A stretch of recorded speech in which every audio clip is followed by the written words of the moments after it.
अगर भारत में धीरू भाई अंबानी नहीं होते तो कभी भारत बड़ा सोचना सीख ही नहीं पाता। आज मैं आपको ऐसी चीज़ें नहीं बताऊंगा जो और वीडियो में धीरू भाई की बायोग्राफी में बताते हैं कि वो ऐसे थे, फिर उन्होंने ये फैक्ट्री खोली, ये करा, ये कंपनी खोली, रिलायंस बनाई। आज मैं उन्हीं से रिलेटेड एक ऐसी चीज़ बताऊंगा जो आपने उन कहानियों में कभी भी नहीं सुनी है, जो आप अपनी ज़िंदगी में डाल सकते हो। धीरू भाई अंबानी।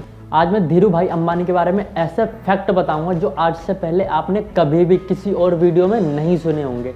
ऐसी अनसुनी बातें धीरू भाई अंबानी की जो आपने कभी भी पहले कहीं नहीं सुनी होगी। तो वीडियो में एंड तक रुके रहना। धीरू भाई की मैं आज आपको ऐसी ऐसी बातें बताऊंगा जो आपकी ज़िंदगी में हमेशा ही काम आएगी। तो वीडियो शुरू करते हैं बिना किसी देरी के। अगर भारत में धीरू भाई अंबानी नहीं होते तो कभी भारत बड़ा सोचना सीख ही नहीं पाता, कभी बड़ी दूर की सोच ही नहीं पाता। आखिर भारत दूर की सोच क्यों नहीं पाता? क्योंकि आजकल की लाइफ में आज भी लोग इतना बिजी रहते हैं कि सुबह की रोटी कमाने में शाम निकल जाती है, शाम की रोटी कमाने में दिन हो जाता है। और इसी चीज़ के चक्कर में इंसान इतना बिजी रहता है कि दूर के बारे में सोच ही नहीं पाता है कि मेरे को अपना विज़न, अपने सपने भी पूरे करने हैं। धीरू भाई अंबानी एक रिस्क लेने वाले, बहुत हाई रिस्क लेने वाले व्यापारियों में जाने जाते थे, सबसे बड़े अमीर लोगों में गिने जाते, क्योंकि वो बहुत ज़्यादा रिस्क लिया करते थे। कैसे रिस्क, वो भी मैं आपको बताता हूँ। 1982 में रिलायंस के शेयर्स के साथ बियर कार्टेल ने उनकी शॉर्ट सेलिंग स्टार्ट करी। शॉर्ट सेलिंग में आपको बताता हूँ, स्टॉक मार्केट में शॉर्ट सेलिंग क्या होती है कि महंगे पर बेच दो और जब उसका भाव गिरने लग जाए तो सस्ते में खरीद लो। तो पूरी की पूरी टीम ने मिलकर धीरू भाई अंबानी को गिराने की कोशिश करी थी कि इसका शेयर महंगे पे बेचे। उस शेयर का प्राइस 152 रुपये था और उन्होंने बेचना चालू करा, तैड़ तैड़ तैड़ तैड़। सोचे कि धीरू भाई अंबानी के शेयर प्राइस गिरेंगे और इसकी कंपनी का प्राइस गिर जाएगा, पर धीरू भाई अंबानी उस पूरी की पूरी टीम को खा गए। उन्होंने 150 रुपये का शेयर, 152 रुपये का शेयर 180, 182 रुपये पहुँचा दिया। इतनी हड़कंप मच गया, इतना ज़्यादा हड़कंप मच गया कि 3 दिन के लिए स्टॉक मार्केट बंद करना पड़ा। और बियर कार्टेल ने हाथ जोड़े कि भैया हम कहाँ फंस गए हैं, और बहुत तगड़ा नुकसान हुआ बियर कार्टेल का। और तब से लेके कभी किसी ने धीरू भाई अंबानी से पंगा नहीं लिया। जब धीरू भाई अंबानी ने बियर कार्टेल के शेयर्स को और ऊपर पहुँचा दिया, खरीदवा के, तो लोगों ने उन पे ऊपर उंगली उठाई कि एक एक व्यापारी के पास इतना सारा पैसा आया कहाँ से, कि कितनी पूरी बड़ी टीम को हरा दिया, इतना सारा पैसा आया कहाँ से? क्या ये चोरी का पैसा था? क्या ये डकैत का पैसा था? कौन इनके साथ है धीरू भाई अंबानी के साथ जो ये बढ़ता जा रहा है? तो इसी के बीच प्रणब मुखर्जी, वित्त मंत्री, उन्होंने बयान दिया कि इस कंपनी के अंदर काफ़ी लोगों ने 22 से 30 करोड़ रुपए इन्वेस्ट कर रखे हैं और उसी के फायदे की वजह से आज धीरू भाई का अंबानी का नाम चल रहा है और वो शेयर की खरीदारी कर रहे हैं। इसलिए धीरू भाई अंबानी के शेयर से कोई भी पंगा लेना नहीं चाहता था। जैसा कि मैंने अभी आपको बताया कि धीरू भाई अंबानी बहुत ही रिस्की व्यापारी थे, बहुत ज़्यादा रिस्क लेने वाली कैपेसिटी थी उनके अंदर। एक दिन उनके पास एक ऑफर आता है एक शेख का। उनसे अपने गुलाब के गार्डन के लिए बहुत सारी उपजाऊ मिट्टी चाहिए होती, बहुत सारी, बहुत ही ज़्यादा। इंडिया में लगभग सारे लोगों ने इस ऑफर के लिए मना कर दिया। हालांकि इसमें प्रॉफिट बहुत था, पर सभी लोगों ने मना कर दिया क्योंकि उससे पहले कभी भी किसी ने इतना बड़ा ऑर्डर पूरा नहीं किया था। उनको लगा ही नहीं था कभी ये हो पाएगा। पर धीरू भाई तो धीरू भाई अंबानी रहे।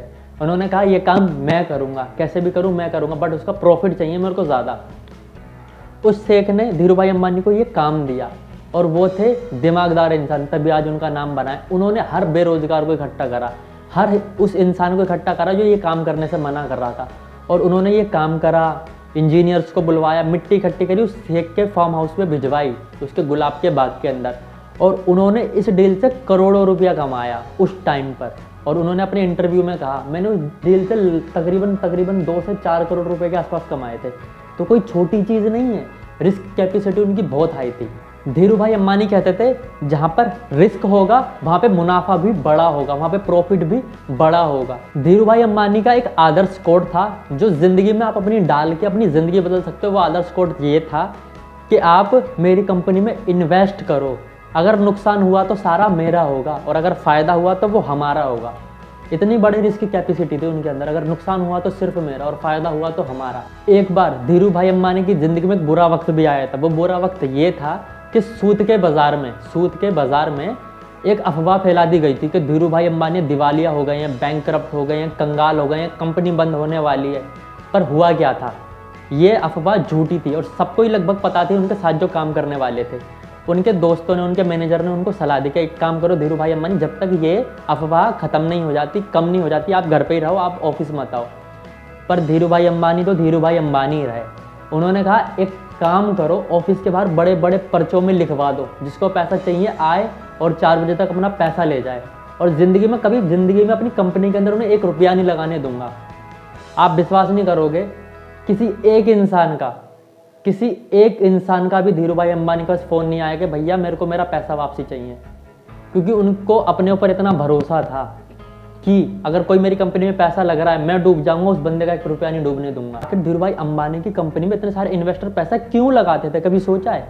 आखिर रीज़न ये था, उनके जो भी व्यापारी थे जो उनकी कंपनी में पैसा लगाते थे वो उनको सबसे अधिक से अधिक ब्याज देते थे, अधिक से अधिक उनको फ़ायदा देने की सोचते थे। हमेशा ये नहीं सोचता कि मेरे को मिल जाए, सिर्फ मेरा पेट भरे, सिर्फ मैं ही खाऊंगा, नहीं, वो सोचते थे कि ज़्यादा से ज़्यादा इसको मिले, अगर ये है तो मेरी कंपनी बढ़ती जाएगी, चलती जाएगी।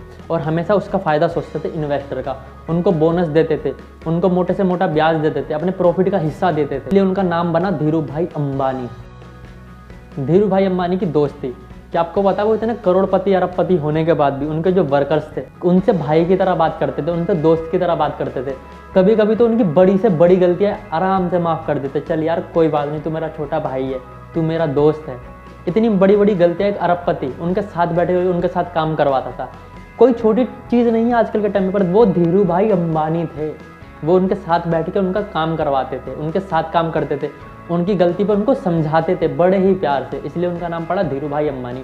अगर आपको और बातें जाननी है धीरू भाई अंबानी के बारे में और डिटेल में सीखना है कि क्या आप अपनी ज़िंदगी में डाल सकते हो, क्या सीख सकते हो, तो मेरे पास पूरी की पूरी बायोग्राफी, पूरी किताब, पूरी कहानी है उनसे भरी हुई। आप एक कमेंट कर देना, आपके लिए मैं वीडियो ला के दूंगा, और भी जहर और भी कातिल। पर एक शर्त है, उसके लिए आपको मेरे को करना पड़ेगा सब्सक्राइब। हाँ, क्योंकि तुम्हें भी पता है मेरे अभी सब्सक्राइब पूरे हुए नहीं है और वो करना पड़ेगा तुम्हें। मैं इतनी किताब पढ़ के तुम्हारे लिए एक वीडियो ला के देता हूँ, तो तुम्हारा हक बनता है तुम्हारे भाई को सपोर्ट करना। और अगर तुम नहीं करोगे तो यार आज नहीं तो कल फिर मैं वीडियो बनाना बंद कर दूंगा, मेरी भी हिम्मत टूटेगी और तुम्हें नया ज्ञान नहीं मिलेगा। तो सब्सक्राइब बिना रुके ठोकते जाओ, ठोकते जाओ, ठोकते जाओ, ठोकते जाओ। ठीक है, मिलते हैं अगली वीडियो में बिना किसी देरी के।